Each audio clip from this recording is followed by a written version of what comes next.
All right, it's garlic planting day.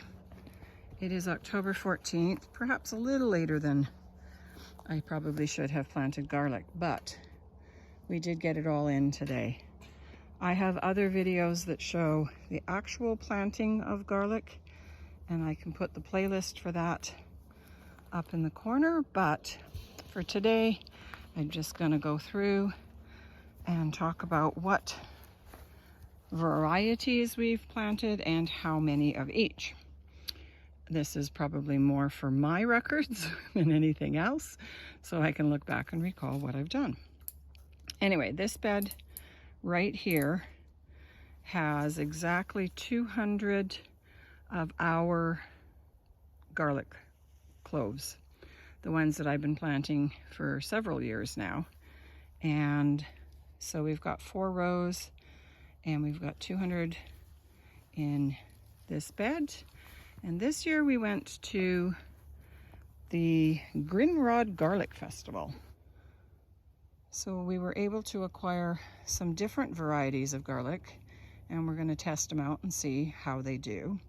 This bed right here has got 30 Dugansky cloves in it. This one right here is just a tiny bed, and that has what we're going to call Dave bulbs. There's 16 cloves in there, and they are garlic that came from a friend of a friend. So we'll see how they turn out. This bed right here has 30 Italian, and the Italian is the only soft neck that I have planted. So everything else is a hard neck. So they talk funny. I'm excited to see some of those ones turn out and how well they do. So we'll find out. This over here is not garlic. It is cover crop and tobacco. A saddle tobacco. Dill. And then, yeah, some sad dill. So they all got planted. The big bed got manure put in with the bulbs. I would have done that with these guys, but I honestly didn't think of it till after we covered it up. They do have a bit of older manure in with the soil, so hopefully that will help, and maybe I will try to give them a little bit in the spring when they come up. But they all went in roughly 6 inches apart and roughly 2 or 3 inches deep, and they got covered up with either straw, you can see the yellow stuff, or hay, the more greeny stuff. So then these beds down here are just cover crop, and the cover crop's coming up already despite the blue jays' attempts to eat them all. And then up here we had a bed that we didn't plant anything in this year, and so in this one there are, I think, 48 Tibetan garlics. So same kind of deal, roughly 6 inches apart, roughly 2 to 3 inches deep. And there was actually a little bit more manure in the soil of this one. So I didn't add anything fresh and new to it, but hopefully that will be enough.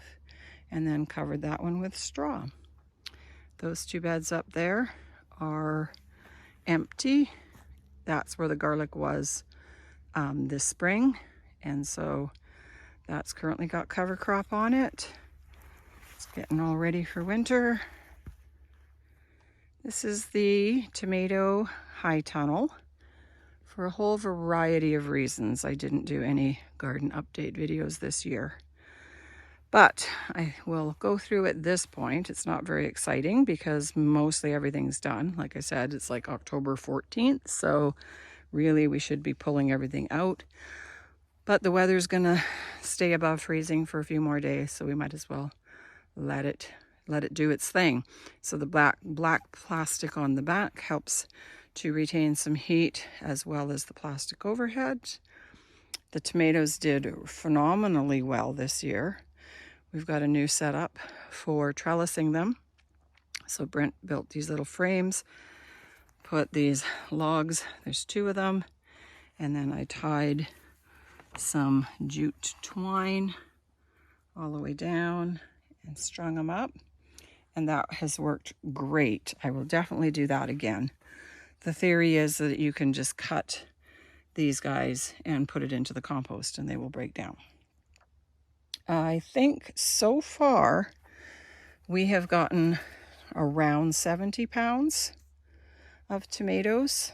The tomatoes got planted the end of spring, beginning of summer, and we were able to tend them, water them, string them up, get them going. They did really, really well. And then because of evacuation, we were forced to leave for about 3 weeks.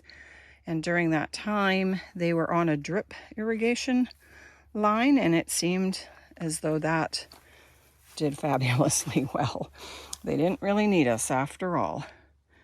And when we came back, friends of ours had come and picked what we think is maybe roughly 10 pounds. And the day that we got back, after the evacuation, we got 23 pounds, and we've been collecting, 2 to 5 pounds every time we come out ever since then. So we'll see what the final tally is when we have to pull everything that's green off. But it's done really, really well. We had a couple zucchinis in here. They didn't do too bad, actually. And some cucumbers, not very many. I think there may be 4 or 5 plants in there. And they didn't do all that well, and that's okay. We got lots of cucumbers last year, so I didn't really need any. And then peppers, Brent has already gone through and picked everything that's really ripe and red. But these guys are doing really well. Let me take you around to the other side and show you the other pepper bed and the plant that's stealing the show over there. Okay, so that big one in the back is the tomato hoop house, and then this little one here is been the pepper hoop house. And companion planting, particularly for pollinators, is just a really good practice that we've generally tried to adopt. So peppers and marigolds are a good pair, and Brent has been able to successfully sow marigolds for several years now. So I'm going to open the plastic and show you how that's done. So one of the other companions is tobacco, but this little guy obviously was not impressed with the situation and did not do fairly well. However, the pequans have done pretty good, not fabulous. These guys here are habaneros. Some of them have done fairly well. Some of them are not putting up much of anything. But then we have a marigold. Isn't she pretty? And then we've got more, and then we've got those guys. And that's only 3 plants. And they have just, this one in particular, gone crazy. Apparently they love their little pepper buddies, and not a lot of color coming on, but well, down here they're turning red. But isn't she amazing? And smells fantastic.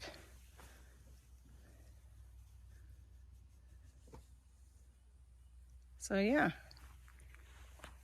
more okay, these are Scotch bonnets.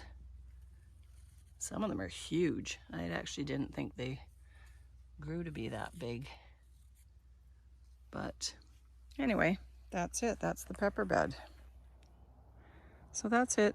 That is the one and only garden update video for 2023.